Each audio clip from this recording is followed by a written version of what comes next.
Alright, little shout out to my bioinformaticist friend who I apparently grew up with. There's a little story about sequence alignment. Or I'm getting a little paranoid because in bioinformatics, a sequence alignment is a way of arranging sequences of DNA, RNA, or protein to identify regions of similarity that may be a consequence of functional, structural, or evolutionary relationships between the sequences. Aligned sequences of nucleotide or amino acid residues are typically represented as rows within a matrix. Gaps are inserted between the residues so that identical or similar characteristics are aligned in successive columns. Alright, for example, TYHMCQFRHCRY VNNHSGEKL YECNER SKAF SCPHSHL QCHKRRQI GEQ THEEN QCGKAFPT. That was row 60. If the two sequences are in alignment, share a common ancestor, mismatches can be interpreted as point mutations and gaps as indels, that is, intersection or deletion mutations, introduced in one or both images in one time since they diverge from the other. If two sequences in alignment share a common ancestor, mismatches can be interpreted as point mutations and gaps as indels, that is, the insertion or deletion mutations, introduced in one or both lineages in the time that they were diverged from the other. In sequence alignments of proteins, the degree of similarity between amino acids occupying a particular position in a sequence can be interpreted as a rough measure of how conserved a particular region or sequence motif is among other lineages. The absence of substitutions or the presence of only very conservative substitutions, that is, the substitution of amino acids whose side chains have a similar biochemical property in the particular region of the sequence, suggests that this region has a structural or functional importance. Although DNA and RNA nucleotide bases are more similar to each other than amino acids, the conservation of base pairs can indicate similar functional or structural roles. Very short or very similar sequences can be aligned by hand. However, most interesting problems require the alignment lengthy, highly variable, or extremely numerous sequences that cannot be aligned solely by human effort. Instead, human knowledge is applied to constructing algorithms to produce high-quality sequences of alignments, and occasionally in the adjusting of final results to reflect the patterns that are difficult to represent algorithmically, especially in the case of nucleotide sequences. The computational approaches to sequence alignment are generally fall into two categories: global alignments and local alignments. Calculating a global alignment is a form of global optimization that forces the alignment to span the entire length of all query sequences. By contrast, local alignments identify regions of similarity along the sequences that are often widely divergent overall. Local alignments often are preferable, but can be more difficult to calculate because of the additional challenge of identifying the regions of similarity. A variety of computational algorithms have been applied to the sequence alignment problem, including slow but formally optimizing methods like dynamic programming and efficient but not as thorough heuristic algorithms or probabilistic methods designed for large-scale database searches.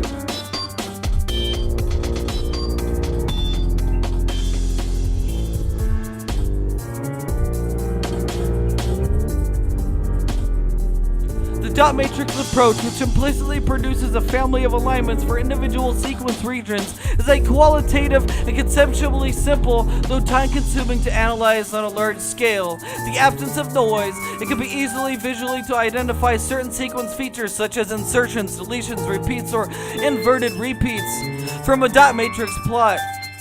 To construct the dot matrix plot, the two sequences are written along the top row of the leftmost column in the dimensional matrix, and a dot is placed at any point where the characteristics in the appropriate columns match. This is a typical reoccurrence point. Some implementations vary in size or intensity depending on the degree of similarity of the two characters to accommodate conservative substitutions. The dot plots are very closely related to a sequence that will appear as a single line along a matrix's main diagonal. Problems with dot plots are as information display technique include noise, lack of clarity, non-intuitiveness, difficulty extracting max summary statistics from positions on the two sequences. There is much wasted space, and that the match data is inherently duplicated across diagonal, and most of the actual area of the plot is taken up by either empty space or noise. And finally, dot plots are limited to only two sequences. None of these limitations apply to myropeats and alignment diagrams that have their own particular flaws. Multiple sequence alignment is an extension of the pairwise alignment to incorporate more than two sequences at a time. Multiple alignment methods may try to align all sequences to a given query set. Multiple alignments are often used in identifying conserved sequence regions across a group of sequences hypothesized to be evolutionarily related.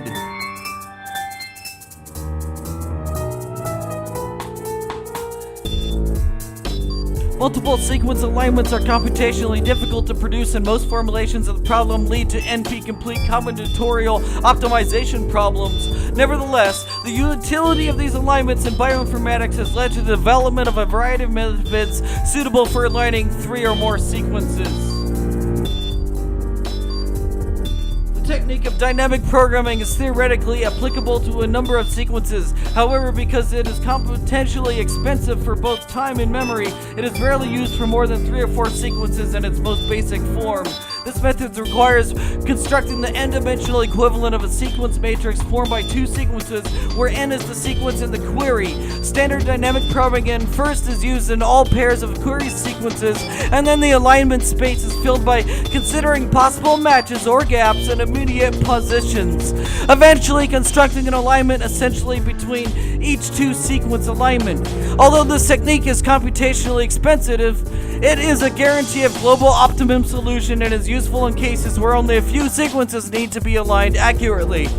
One method for reducing the computational demands of dynamic programming, which relies on the sum of pairs objective function, has been implemented in the MSA software package.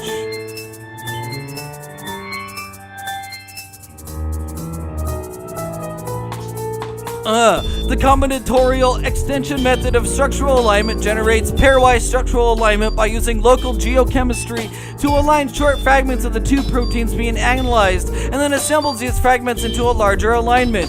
Based on measures of rigid body, root mean square distance, residue distances, local secondary structure, and surrounding environmental features such as residue neighbor hydrophobicity, local alignments are called aligned fragment pairs and are generated and used to build a similarity matrix representing all possible structural alignments within a predefined cutoff criteria.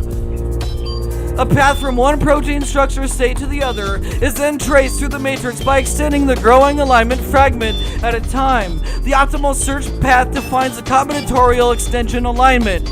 Web-based server implementing the method and providing a database of pairwise alignments of structure in the protein databank is located at the Combinatorial extension website. Alright, this is where it gets good. Phylogenetic analysis. Phylogenetics and sequence alignment are closely related fields due to the shared necessity of evaluating sequence relatedness. The field of phylogenetics makes extensive use of sequence alignments in the construction and interpretation of phylogenetic trees, which are used to classify the evolutionary relationships between homologous genes represented in the genomes of divergent species. The degree to which sequences in a query set differ is qualitatively related to the sequence's evolutionary distance from one another. Roughly speaking, a sequence to identify suggests that the sequences in question have a comparatively young, most recent common ancestor, while the low identity suggests that the divergence is more ancient. This approximation reflects the molecular clock hypothesis that is roughly constant rate of evolutionary change that can be used to extrapolate the elapsed time since two of the first two genes first diverged, that is, the coalescence time, assumes that the effects of mutation and selection are constant across a sequence of lineages. Therefore, it does not account for the possible difference among organisms or species in the rates of DNA repair, or the possible functional conservation of specific regions of a sequence. In the case of nucleotide sequences, the molecular clock hypothesis is in its most basic form also discounts the difference in acceptance rates being incorporated into the protein. More statistically accurate methods show that the evolutionary rate of each branch of the phylogenetic tree to vary, thus producing better estimates of the coalescence times for genes. Progressive multiple alignment techniques produce a phylogenetic tree by necessity because they incorporate sequences into the growing alignment order of relatedness. Other techniques that assemble multiple sequences and alignments of phylogenetic trees score and sort trees first and calculate multiple sequence alignment from the highest scoring tree. Commonly used methods of the phylogenetic tree construction are mainly heuristic because the problem of selecting the optimal tree, like the problem of selecting the optimal multiple sequence alignment, is NP hard, or as I like to say, NP fucking difficult. Sequence alignments are useful in bioinformatics for identifying sequence similarity, producing phylogenetic trees, and developing homology models of protein structures. However, the biological relevance of sequence alignments is not always clear. Alignments are also assumed to reflect a degree of evolutionary change between sequences descended from a common ancestor.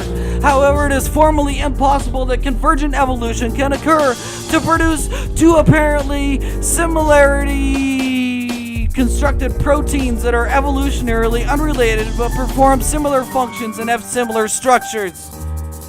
Yeah, in the database of searches such as BLAST, statistical methods can determine the likelihood of a particular alignment between sequences or sequence regions arising by chance given the size of compensation of the database being searched. These values can vary significantly depending on the search space. In particular, the likelihood for finding a given alignment by chance increases if the database consists of only sequences from the same organism as the query sequence. Representative sequences in the database can also distort both the search results and the assessment of statistical significance. BLAST automatically filters such repetitive sequences in the query to avoid apparent hits that are statistical artifacts. Methods of statistical significance estimation for a gap sequence alignments are available in the literature. Yeah, because it's there in the literature.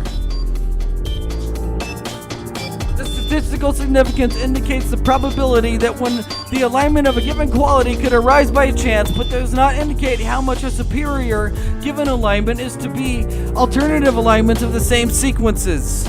Measurements of alignment credibility indicate the extent to which the best scoring alignments for a given pair of sequences are substantially similar. Methods of alignment credibility estimation for gapped sequence alignments are available in the literature. The choice of a scoring function that reflects the biological or statistical observations about known sequences is important to producing good alignments. Protein sequences are frequently aligned using substitution matrices that reflect the probabilities of a given character-to-character substitution. A series of matrices called PAM matrices, point accepted mutation matrices, originally defined by Margaret Dayoff as sometimes referred to as Dayoff matrices, explicitly encode evolutionary approximation regarding the rates and the probabilities of a particular amino acid mutation. Another common series of scoring matrices, known as BLOSSOM, block substitution matrix, encodes empirically derived substitution probabilities. Variants of both types of matrices are used to detect sequences with differing levels of fucking divergence, thus allowing the users of BLAST or FASTA to restrict the searches to more closely related matches or expand to detect more divergent sequences. Gap penalties account for the introduction of gap penalty values should be proportional to the expected rate of such mutations. The quality of the alignments produced therefore depends on the quality of the scoring function. It can therefore be very useful and instructive to try the same alignment several times with different choices of a scoring matrix and or gap penalty values and compare the results.